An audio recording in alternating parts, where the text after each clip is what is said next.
సంక్షేమ సంఘం ఓబీసీ సాధన core committee సమావేశాన్ని ఈ రోజు నిర్వహిస్తా ఉన్నాం. కోర్ కమిటీ సమావేశాన్ని నిర్వహించుకోవడానికి ప్రధానమైనటువంటి కారణం మీ అందరికీ విదితమే. ఏదైతే ఆంధ్రప్రదేశ్ లో 2017 నుంచి కూడా ఉత్తరాంధ్ర మినహా జిల్లాల్లో, ఉత్తరాంధ్ర 6 జిల్లాలు అయితే ఉత్తరాంధ్ర మినహా జిల్లాల్లో 20 జిల్లాల్లో నివసిస్తున్నటువంటి తూర్పు కాపులందరూ కూడా ఓబీసీ కల్పించవలసిన బాధ్యత కేంద్ర రాష్ట్ర ప్రభుత్వాల మీద ఉందని చెప్పేసి మనం 2017 నుంచి నేటి వరకు కూడా మన సంఘం తరఫున నిరంతరం నిర్విరామంగా కేంద్ర రాష్ట్ర ప్రభుత్వాలతో పాటు కేంద్ర ఎన్సీబీసీ కమిషన్ వారికి కూడా క్లుప్తంగా సవివరంగా అన్ని కూడా వివరించడం అయింది. మన పెద్దలందరం కూడా అందరి సమక్షంలోనే మన మంత్రులతో పాటు ఎంపీలతో పాటు ఎన్సీబీసీ కమిషన్ ముందు కూర్చొని అన్ని అంశాలను కూడా మనం ఏదైతే ఎన్సీబీసీ కమిషన్ కి వినిపించినటువంటి వాదనలో న్యాయం అని చెప్పేసి వారు కూడా ఏకీభవించి తూర్పు కాపు జాతి ఏదైతే ఉందో ఉత్తరాంధ్ర మినహా జిల్లాల్లో బ్రతుకు తెరువు కోసం కొన్ని దశాబ్దాల క్రితం నుంచి బ్రతుకుతా ఉన్నటువంటి ప్రతి ఒక్క తూర్పు కాపు జాతి విద్యార్థులకు కూడా ఓబీసీ కల్పించాలని చెప్పేసి సంతృప్తి చెంది కేంద్ర ప్రభుత్వానికి రికమెండ్ చేశారు. ఇప్పుడు కేంద్ర ప్రభుత్వం పార్లమెంట్ లో బిల్ పాస్ చేయాల్సిన బాధ్యత కేంద్ర ప్రభుత్వాల మీద ఉంది. ఆ కేంద్ర ప్రభుత్వంతో బిల్లు ప్రవేశపెట్టించి అది అమలు చేపించే బాధ్యత కూడా రాష్ట్ర ప్రభుత్వానికి కూడా ఉంటుందని చెప్పేసి సవినంగా తెలియజేస్తా ఉన్నాం.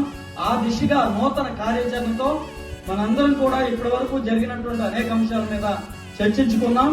రానున్నటువంటి రోజుల్లో నూతన కార్యాచరణ ఏ దిశగా మనం ఇప్పటి వరకు కూడా 2017 నుంచి ఇంచుమించు 10 ఏళ్ల పాటు సుదీర్ఘంగా మన ఈ ప్రయాణంలో అనేక ఒడిదుడుకులు తట్టుకొని ఏదైతే ఆంధ్రప్రదేశ్ తూర్పు కాపు సంక్షేమ సంఘాన్ని అఖిల భారత తూర్పు కాపు సంక్షేమ సంఘంగా పెంపొందిస్తూ జాతీయ స్థాయిలో ఉద్యమ నేపథ్యాన్ని ముందుకు తీసుకుపోతా ఉన్నాం.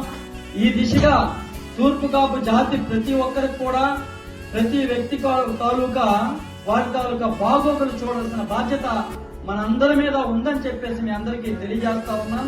మరోమారు కేంద్ర రాష్ట్ర ప్రభుత్వాలు ఏదైతే ఆంధ్రప్రదేశ్ లో ఉన్నటువంటి తూర్పు కాపులు బీసీ కులాల్లోనే అత్యధిక జనాభాగా ఉన్నటువంటి ఏకైక కులం తూర్పు కాపు.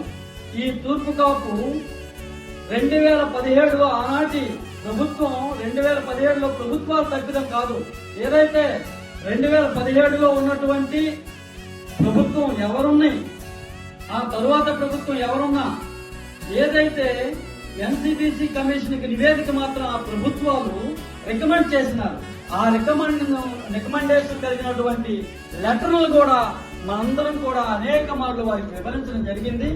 ఆ దిశగా ఎన్సీబీసీ కమిషన్ సంతృప్తి చెంది మనందరం కూడా ఓబీసీ కల్పించమని చెప్పేసి కేంద్ర ప్రభుత్వానికి నివేదించిన కనుక భారత ప్రధానమంత్రి శ్రీ నరేంద్ర మోడీ గారు, ఆంధ్రప్రదేశ్ రాష్ట్ర ముఖ్యమంత్రి శ్రీ నారా చంద్రబాబు నాయుడు గారు, ఆంధ్రప్రదేశ్ రాష్ట్ర ఉప ముఖ్యమంత్రి శ్రీ కొణిదెల పవన్ కళ్యాణ్ గారు దీని మీద ప్రత్యేకమైనటువంటి దృష్టి సారించి మా యొక్క విన్నపాన్ని సవినంగా తీసుకొని ఈ కార్యక్రమాన్ని వెంటనే జాతీయ ఔన్నత్యాన్ని పెంపొందించడానికి దోహదపడాలని చెప్పేసి సవినంగా తెలియజేస్తా ఉన్నాం.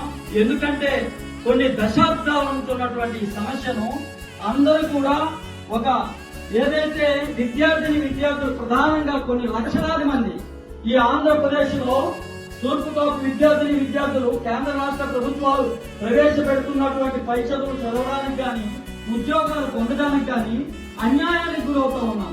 అన్యాయానికి గురవుతున్నటువంటి విద్యార్థులకి, మా జాతి విద్యార్థులకి న్యాయం చేయమని చెప్పేసి న్యాయమైనటువంటి